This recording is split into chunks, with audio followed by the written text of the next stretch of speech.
Hello friends. उम्मीद करता हूँ आप सभी ठीक होंगे। आज हम लोग देखेंगे भारत से हमने क्या सीखा, जो क्या है एक भाषा है।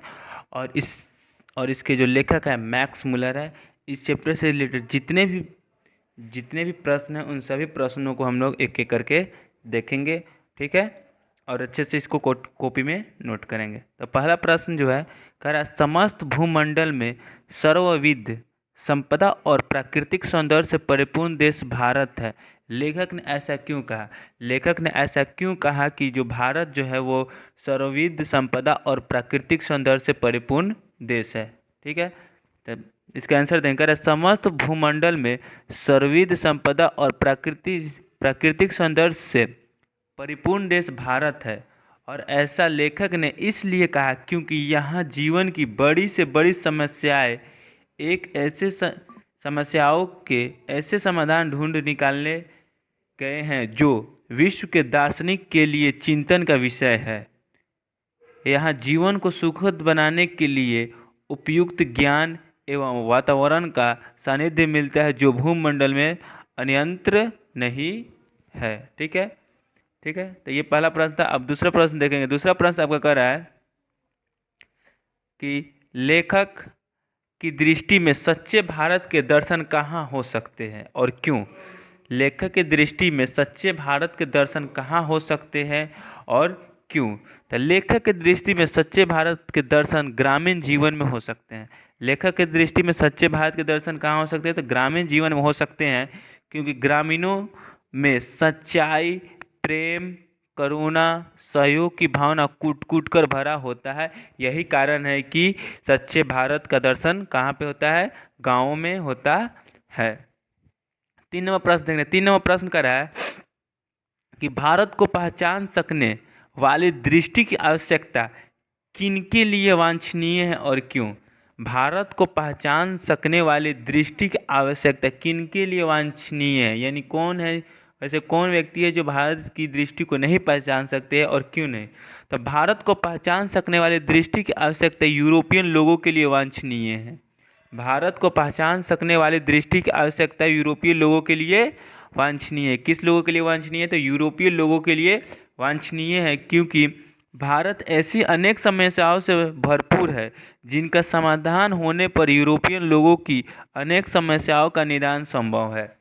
ठीक है, क्योंकि भारत ऐसी अनेक समस्याओं से भरपूर है जिनका समाधान होने पर यूरोपियन लोगों की अनेक समस्याओं का निदान संभव हो सकता है। तो ठीक है, कौन कौन कैसे लोग वांछनीय हैं? तो यूरोपियन लोग वांछनीय हैं। क्वेश्चन नंबर 4 देंगे। क्वेश्चन नंबर 4 का रहा है कि लेखक ने किन विशेष क्षेत्रों में अभिरुचि रखने वाले के लिए भारत का प्रत्यक्ष ज्ञान आवश्यक बताया है? लेखक ने किन विशेष क्षेत्रों में अभिरुचि रखने वालों के लिए भारत का प्रत्यक्ष ज्ञान आवश्यक बताया है? तो लेखक ने भूविज्ञान में, वनस्पति में, जीवों के अध्ययन में, पुरातत्व के ज्ञान में एवं नीति शास्त्र जैसे विशेष क्षेत्रों में अभिरुचि रखने वालों के लिए भारत का प्रत्यक्ष ज्ञान का आवश्यक बताया है। ठीक है, लेखक जो थे उन्होंने भारत का प्रत्यक्ष ज्ञान का आवश्यक किसको बताया है? तो भूविज्ञान को बताया है, वनस्पति जगत को, जीवों के अध्ययन में, पुरातत्व के ज्ञान में, नीति शास्त्र में, इन सभी को क्या बताए हुए हैं? प्रत्यक्ष ज्ञान का आवश्यक बताए हैं। ठीक है, क्वेश्चन नंबर 5 देंगे। क्वेश्चन नंबर 5 का रहा है कि लेखक ने वारन हेस्टिंग से संबंधित किस दुर्भाग्य दुर्घटना का हवाला दिया है और क्यों? जो लेखक जो थे उन्होंने वारन हेस्टिंग से संबंधित किस दुर्भाग्यपूर्ण दुर्घटना का हवाला दिया है और क्यों? तो इसका आंसर देखेंगे। कह रहा है लेखक ने वारन हेस्टिंग द्वारा 172 दारिस नामक सोने के सिक्के ईस्ट इंडिया कंपनी के निदेशक मंडल की सेवा में भेजे जाने पर कंपनी के मालिक ने उसका महत्व नहीं समझा एवं मुद्रा को गला दिया, जो दुर्भाग्यपूर्ण दुर्घटना का हवाला दिया, क्योंकि वह एक धरोहर थी।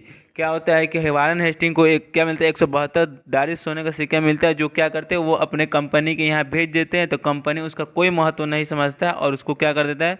गला देता है, जो क्या है? दुर्भाग्यपूर्ण घटना का हवाला दिया गया उसको, और वह एक क्या थी, एक धरोहर थी, एक धरोहर ही थी, क्योंकि क्या थी, प्राचीन समय का मिली हुई वो वस्तु थी। इस तरह से एक वो धरोहर थी जिसका कोई महत्व नहीं दिया। ठीक है, वही एक क्या थी, दुर्भाग्यपूर्ण घटना थी। क्वेश्चन नंबर 6 दें। क्वेश्चन नंबर 6 का रहा है, लेखक ने नीति कथाओं के क्षेत्र में किस तरह भारतीय अवदान को रेखांकित किया है। लेखक ने नीति कथाओं के क्षेत्र में किस तरह भारतीय अवदान को रेखांकित किया है। तो लेखक ने नीति कथाओं के क्षेत्र में नवजीवन का संचार को भारतीय अवदान के रूप में रेखांकित किया है। ठीक है, तो लेखक ने नीति कथाओं के क्षेत्रों में नवजीवन का संचार को भारतीय अवदान के रूप में रेखांकित किया है। तो ठीक है, भारतीय अवदान के रूप में किसे रेखांकित किया, तो नवजीवन को भारतीय अवदान के रूप में रेखांकित किया है, जो समय समय पर विविध साधनों और मार्गों द्वारा अनेक नीति कथाएं पूर्व से पश्चिम की ओर प्रवाहित चली आ रही है। ठीक है, क्वेश्चन नंबर 7 है। क्वेश्चन नंबर 7 का रहा है, भारत के साथ यूरोप के व्यापारिक संबंध के प्राचीन प्रमाण लेखक ने क्या दिखाए हैं। भारत के साथ यूरोप के व्यापारिक संबंध के प्राचीन जो प्रमाण जो थे उनके बारे में लेखक ने क्या बताया है कि भारत का जो व्यापार जो था वो व्यापार यूरोप के साथ कैसा था, तो उसके बारे में देखेंगे। तो वही कह रहा है कि भारत के साथ यूरोप के व्यापारिक संबंध के प्राचीन प्रमाण लेखक ने क्या दिखाए हैं।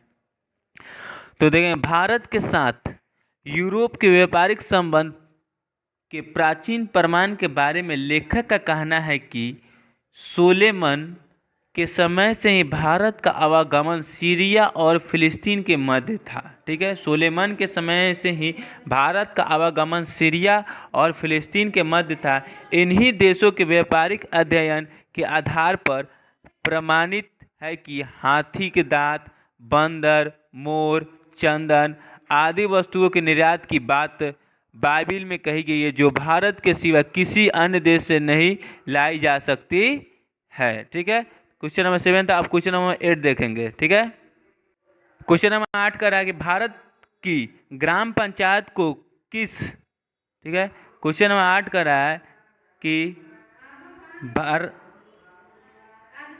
क्वेश्चन नंबर 8 हम लोग देखेंगे, कह रहा है भारत की ग्राम पंचायत, ठीक है, कह रहा है भारत की ग्राम पंचायतों को किस अर्थ में और उनके लिए लेखक ने महत्वपूर्ण बतलाया है। ठीक है, जो लेखक जो थे उन्होंने भारत की ग्राम पंचायत को किस अर्थ में महत्वपूर्ण बतलाया है।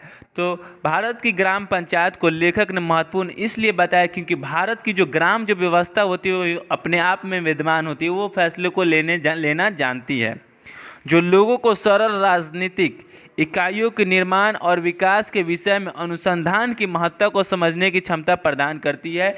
जो क्या करती है, भारत की जो ग्राम जो होती है, पंचायत जो होती है, वो राजनीतिक इकाइयों के निर्माण और विकास के विषय में अनुसंधान की महत्ता को समझने की क्षमता प्रदान करती है। ठीक है, क्वेश्चन नंबर 9 दें। क्वेश्चन नंबर 9 का धर्मों की दृष्टि से भारत का क्या महत्व है।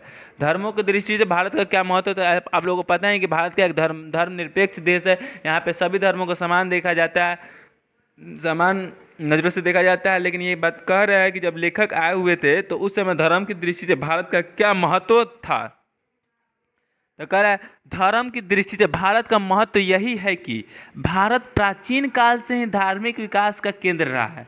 भारत जो है ये प्राचीन काल से ही धार्मिक विकास का केंद्र रहा है। यहाँ पे अलग अलग धर्मों के बहुत ज़्यादा क्या हुआ, विकास हुआ है। भारत एक ऐसा देश है जहाँ पे बहुत सारे धर्म के लोग रहते हैं। यहाँ धर्म के वास्तविक उद्भव तथा उसके प्राकृतिक विकास के प्रत्यक्ष परिचय मिलते हैं।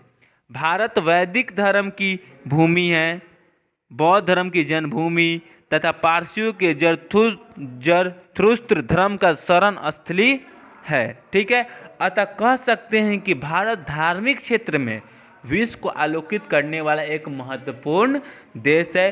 भारत का जो है वो क्या है, अनेक धर्मों को उत्पन्न करने वाला एक देश है। इस भारत को जैन धर्म की भूमि कहा जाता है, बौद्ध धर्म की जन्मभूमि कहा जाता है, यानी अलग अलग धर्मों को क्या यहाँ पे विकास देखने को मिला हुआ है। क्वेश्चन नंबर 10 देखें। क्वेश्चन नंबर 10 का रहा है कि भारत किस तरह अतीत और सुदूर भविष्य को जोड़ता है, स्पष्ट करें। भारत जो किस तरह अतीत और सुदूर भविष्य को जोड़ता है, यानी भारत जो है बीते हुए समय और आने वाले समय को कैसे जोड़ता है। भारत अतीत और भविष्य को जोड़ता है। भारत जो है अतीत और भविष्य को जोड़ता है, हम ऐसा इसलिए कह सकते हैं क्योंकि यहाँ के मानवीय जीवन का प्राचीनतम ज्ञान विद्वान तथा भूमि प्राचीनतम विद्वान से जुड़ी है। ठीक है, भारत अतीत और भविष्य को जोड़ता है, हम ऐसा इसलिए कह सकते हैं क्योंकि यहाँ के मानवीय जीवन का प्राचीनतम ज्ञान तथा भूमि प्राचीन इतिहास से जुड़ी हुई है। यहाँ की संस्कृत भाषा के द्वारा विश्व को चिंतन की ऐसी धारा में अवगाहन का अवसर मिलता है जो अभी तक अज्ञात थी। ठीक है, जो अभी तक है, यहाँ की जो संस्कृत जो भाषा है जो है विश्व को क्या कहते हैं, चिंतन में लाती है, जो अभी तक क्या है, अज्ञात है। संस्कृत भाषा को दूसरे देश लोग क्या कहते हैं, बहुत ज़्यादा कठिन समझते हैं। तो वही कह रहा है कि भारत अतीत और भविष्य को जोड़ता है, हमेशा इसलिए कह सकते हैं क्योंकि यहाँ के मानवीय जीवन का प्राचीनतम ज्ञान विद्वान तथा भूमि के प्राचीन इतिहास से जुड़ी है। यहाँ के मानव का जो जीवन जो है वो प्राचीनतम ज्ञान विद्वान से जुड़ा है और प्राचीन इतिहास से जुड़ा हुआ है। इसीलिए संस्कृत की भाषा के द्वारा विश्व को चिंतन की ऐसी धारा में अवगाहन का अवसर मिलता है जो अभी तक अज्ञात है। क्वेश्चन नंबर 11 का रहा है, मैक्स मुलर ने संस्कृत की कौन सी विशेषताएं एवं महत्व बतलाया है। मैक्स मुलर ने संस्कृत की कौन सी विशेषताओं को महत्व बताया है। तो मैक्स मुलर ने संस्कृत की पहली विशेषता को यह बताई कि प्राचीनता का रूप है। मैक्स मुलर ने संस्कृत की पहली विशेषता यह बताई कि यह प्राचीनता का रूप है। संस्कृत को क्या माना है, प्राचीनता का रूप माना है लेखक ने, एवं वर्तमान समय में भी इनके अत्यंत प्राचीन तत्व भली भांति सुरक्षित है। यानी जो मैक्स मुलर लेखक जो थे उन्होंने संस्कृत को प्राचीनता का रूप माना है और उनका कहना था कि आज के वर्तमान समय भी आज भी संस्कृत के जो तत्व है वो भली भांति सुरक्षित है, इसमें से कोई भी अक्षर क्या इधर उधर नहीं हुआ है। एवं हम संस्कृत की मदद से ग्रीक, लैटिन, गौथिक और एंग्लो सैक्सन जैसी ट्यूटानिक भाषाओं को आसानी से हल किया जा सकता है या किया जा सकेगा। ठीक है, क्वेश्चन नंबर 12 दें। क्वेश्चन नंबर 12 कर रहा है कि क्वेश्चन नंबर 12 आपका कर रहा है, लेखक वास्तविक इतिहास किसे मानता है और क्यों। लेखक जो है वास्तविक इतिहास किसे मानता है और क्यों। तो लेखक किसी भी विषय के मूल उद्गम स्रोत तक पहुंचने को उसका वास्तविक इतिहास मानता है। लेखक का कहना था कि हम वास्तविक इतिहास उसको मानेंगे जो किसी विषय के भूल उद्गम स्रोत तक पहुंचने में मदद करता है। तो वही करा, लेखक किसी भी विषय के भूल उद्गम स्रोत तक पहुंचने के यानी किसी भी विषय की जानकारी लेने में हम जहां तक पहुंचते वही वास्तविक इतिहास कहलाता है, क्योंकि वही से उस विषय की मौलिकता, उसका विकास, उसकी शाखाएं, प्रशाखाओं तथा जीवन मूल्य ज्ञात होता है तथा उसका अध्ययन फलदायी होता है। किसी भी चीज़ की प्राप्ति करने के बाद उसका अध्ययन क्या होता है, फलदायी होता है। अगर आप आज अच्छे से पढ़ रहे हैं तो उसका परिणाम क्या होगा, फलदायी होगा, अच्छा होगा और आपके घर में खुशियाँ लाएगी। तो वही कह रहा है, कैसा भी अध्ययन क्यों ना हो, अगर उसका परिणाम अच्छा आएगा तो वो क्या होगा, फलदायी होगा। क्वेश्चन नंबर 13 का रहा है, संस्कृत और दूसरी भारतीय भाषाओं के अध्ययन में, संस्कृत और अन्य दूसरी भारतीय भाषाओं के अध्ययन से पश्चात, इससे मतलब संस्कृत और दूसरी जो भारतीय भाषा है उनके अध्ययन से पश्चात जगत को प्रमुख लाभ क्या हुआ। जब संस्कृत और अन्य भाषा भारत में नहीं थी तो उससे पहले क्या लाभ भारत में देखने को मिला। तो संस्कृत और दूसरी भारतीय भाषाओं के अध्ययन से पश्चात मानव जाति के बारे में जगत के विचार व्यापक और उदार बने हैं। जब ये भाषा नहीं थे तो उस समय मानव जाति के बारे में जगत के विचार व्यापक और उदार बने। लाखों करोड़ों अजनबी तथा बर्बर समझे जाने वाले लोगों को भी अपने परिवार के सदस्य की भांति गले लगाने के संस्कृति का विकास हुआ। जब ये विषय नहीं थे तो उस समय क्या हुआ कि जो भी लाखों करोड़ों अजनबी एवं बर्बर थे उन लोगों के आपस में परिवार के सदस्य की तरह भली भांति गले मिलना जानते थे। ऐसा नहीं कि उनके लिए भाषा की जरूरत पड़ती थी। इस अध्ययन ने मानव जाति के संपूर्ण इतिहास को एक वास्तविक रूप में प्रकट कर दिखाया जो पहले नहीं हो पाया था, जो इनके लाभ को दर्शाता है। ठीक है, यानी जब भाषा नहीं था उसके बावजूद भी क्या कहते हैं, लोग भली भाली जानते थे आपस में परिवार की तरह मिलजुल कर रहना। ऐसा नहीं कि भाषा के आ जाने के बाद लोगों को यह पता चला कि हम लोगों को आपस में मिलजुल कर रहना, ऐसा कुछ नहीं है। तो वही है कि भाषा के पहले भी लोग क्या थे, अच्छे से जानकार थे। क्वेश्चन नंबर 14 देखें। क्वेश्चन नंबर 14 कह रहा है कि लेखक ने भारत के लिए नवागंतुक अधिकारियों को किसकी तरह सपने देखने के लिए प्रेरित किया है। यानी जो लेखक थे, वो जो नए युवक जो थे, अधिकारी जो थे, उन्होंने किसकी तरह सपने देखने के लिए प्रेरित किया उनको। तो लेखक ने भारत के लिए नवागंतुक अधिकारी को सर विलियम जोन्स की तरह सपने देखने के लिए प्रेरित किए। किसकी तरह सपने देखने के लिए प्रेरित किए? तो सर विलियम जोन्स की तरह सपने देखने के लिए प्रेरित किए क्योंकि उन्होंने इंग्लैंड से आरंभ की हुई अपनी लंबी समुद्र यात्रा की समाप्ति पर क्षितिज में प्रकट होते हुए भारत के तट का दर्शन करते हुए जो अनुभव किया था वह बहुत ही सुखद था। इसलिए वह उन्होंने सर विलियम जोन्स की तरह सपने देखने के लिए प्रेरित किया। और इन्होंने यात्रा कहाँ से किया था? तो इंग्लैंड से शुरू किया था और भारत के तट तक किया था, जो काफ़ी ज़्यादा सुखद था। क्वेश्चन नंबर 15 देखेंगे, जो आपके किताब का अंतिम प्रश्न है।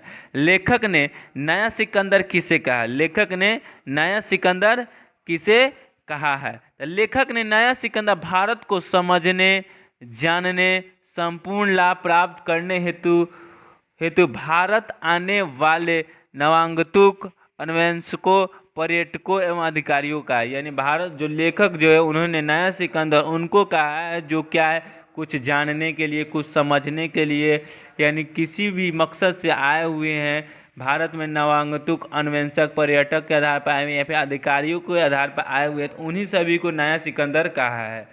उसी प्रकार आज भी भारतीयता को निकट से जानने के नवीन स्पंदर्शी की आज का सिकंदर कहना अतिशयोक्ति नहीं है, यह उचित है। ठीक है, तो उसी प्रकार क्या करना है, जो भी आज की जनरेशन में जो आ रहे हैं, इनकी जानकारी रहे, उनको नया आज का सिकंदर कहना अतिशयोक्ति नहीं है, यह उचित है। उनको भी नया सिकंदर कहा जा सकता है जो अभी भी खोज में निकल रहे हैं, क्योंकि क्या करें, जो किसी भी चीज़ की खोज में निकलेंगे उन्हें नया सिकंदर कहा जाएगा, ऐसा लेखक का मानना था। ठीक है, तो आपके पुस्तक से जितने भी रिलेटेड क्वेश्चन थे उन सभी प्रश्नों को हल कर दिए हैं। ठीक है, आप लोग अच्छे से कॉपी में नोट कर लीजिएगा। ठीक है, और अच्छे से रिवीजन कीजिए। उम्मीद करता हूँ कि वीडियो अच्छी लगी होगी।